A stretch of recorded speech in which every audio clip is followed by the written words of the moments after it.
देश भर में बहुचर्चित हाथरस कांड की जांच फिलहाल चल रही है।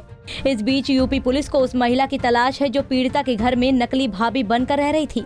नकली भाभी पर आरोप थे कि वो वहां मौजूद ग्रामीणों को भड़का रही थी। इसी बीच वो कुछ दिनों बाद वहां से अचानक गायब हो गई। इस बीच ये बात चर्चा का विषय बन गई कि आखिर पीड़िता के परिवार में कुछ दिनों से रह रही नकली भाभी कौन है और उसके हाथरस आने का असली मकसद क्या था।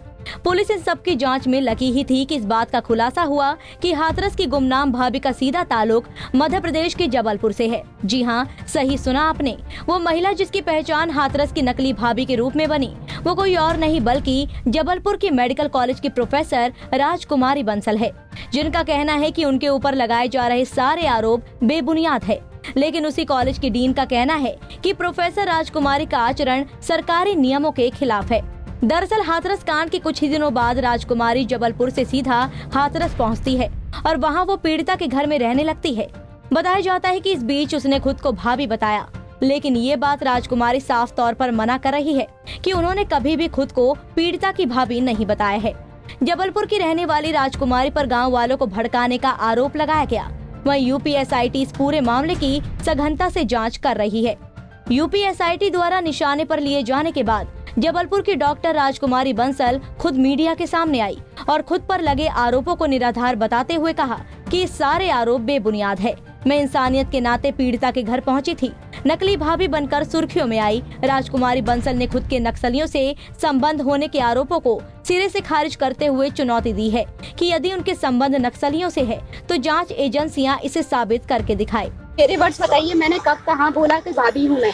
पहले मेरे वर्ड्स बताइए तभी मैं इस पर जवाब दे सकती हूँ। जब मुझे पता ही नहीं है कि मैंने क्या बोला तो मैं कैसे बोलूँगी? आप कुछ भी बोलोगे, बकवास करोगे तो मैं हर बात चैनल में लगातार बोला जा रहा था कि हमारे साथ उनकी भाभी मौजूद हैं और आपने उस समय उसको वहाँ विरोध नहीं किया। लगातार ये वीडियो उस समय चले, उस समय सारी चीजें सामने चली, जब लाइव चल रहा था सारे चैनलों में सारे लोगों ने देखा। उस समय आपने विरोध नहीं किया कि मैं इनकी भाभी नहीं हूँ, इनकी पड़ोसी हूँ या मैं इनसे मिलने आई हूँ। देखिए, आप भी यहाँ काम कर रहे हैं इतने साल से, कोई चैनल मुझे बात करके या मुझे इंटरेक्ट करके नहीं बोल रहे हैं। अब वहाँ पर हजारों चैनल थे, मुझे नहीं पता कि कौन चैनल क्या टेलीकास्ट कर रहा है। अगर मुझसे पूछ के बोलते हैं कि अब मैडम आप क्या भाभी हैं, तो उस स्टेटमेंट पे आप बात करिए। कोई चैनल क्या बोल रहा है ये आपकी समझदारी से प्लीज उस पर रिप्लाई करिए। आप गए थे क्या वहाँ? आखिर क्या वजह थी? आप गए थे क्या? मैं वहाँ गई थी केवल इंसानियत के तौर पर, क्योंकि मेरे लिए ये बहुत ही ज्यादा दुखद घटना थी कि इस तरह से सिस्टम। यही नहीं, राजकुमारी बंसल ने खुद के फोन टैपिंग होने का भी आरोप लगाया है। बाकायदा जबलपुर के साइबर सेल में इसकी शिकायत भी दर्ज कराई है। रिकॉर्ड भी की जा रही थी ये भी? हाँ, ये मुझे आशंका हुई थी। मैंने अभी किसी चैनल को मैंने बताया कि मेरे एक परिचित का जो जबलपुर में है, उनका मिस कॉल पड़े थे 5 तारीख की डेट में शाम के, तो उन मिस कॉल को मैं अटेंड नहीं कर पाई थी। तो मैंने सोचा कि पूछती हूँ क्या अर्जेंट काम। तो 6 तारीख की 9 बजे मैंने उनको बैक कॉल किया, तब उन्होंने बोला, अजीब सा बिहेव किया। हाँ बोलिए। तो मैंने कहा मैं डॉक्टर राजकुमारी बोल रही हूँ, आपने पहचाना नहीं? तो एकदम से सरप्राइज हो गए कि मैडम आप उज्बेकिस्तान कैसे चली गई? मैंने कहा मैं उज्बेकिस्तान में नहीं हूँ, मैं हाथरस में आई हुई हूँ। अरे मैडम आपका फोन ऐसे हो रहा है, ऐसे शो हो रहा है। तो मैंने कहा आप बताइए, आप मुझे कितने समय से जानते हैं? मैडम अपन 2-3 साल से तो जानते हैं।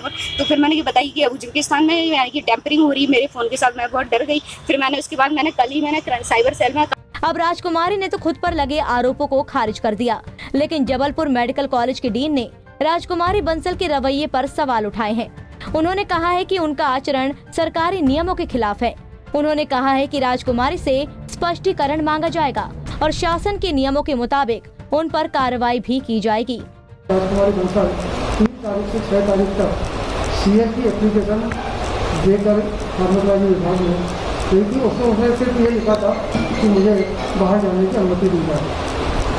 क्या मानते सर, इस प्रकार के बड़ा जो पूरा मामला हुआ था, सामाजिक संगठन वहाँ सक्रिय थे, उस बीच ये उस समय वहाँ पहुँच गए जब मीडिया भी नहीं पहुँच पाया था, इनकी भूमिका संदिग्ध है, ऐसा एसआईटी यूपी का कहना है। तो क्या कोई शोकॉज नोटिस इनसे आप पूछेंगे? क्योंकि इतने बड़े आयोजन में गई थी, वहाँ 2 दिन रुकी भी थी।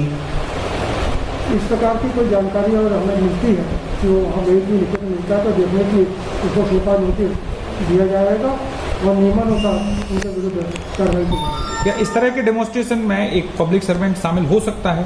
बिल्कुल भी नहीं हो सकता, उनको इस प्रकार की अनुमति नहीं है। सर क्या कदाचार का यदि इस प्रकार का सामने। यूपीएसआईटी की जांच में सामने आया है कि 16 सितंबर से लेकर 22 सितंबर तक पीड़िता के घर में रहकर नक्सली महिला बड़ी साजिश रच रही थी और गांव वालों को भड़काने का काम कर रही थी। चूँकि अब खुद नकली भाभी उर्फ राजकुमारी बंसल ने मीडिया के सामने आकर अपनी बात इन सभी आरोपों को खारिज किया है। अब देखना होगा कि यूपी एसआईटी की जांच में क्या सामने आता है। Bureau report, Punjab Kesari TV.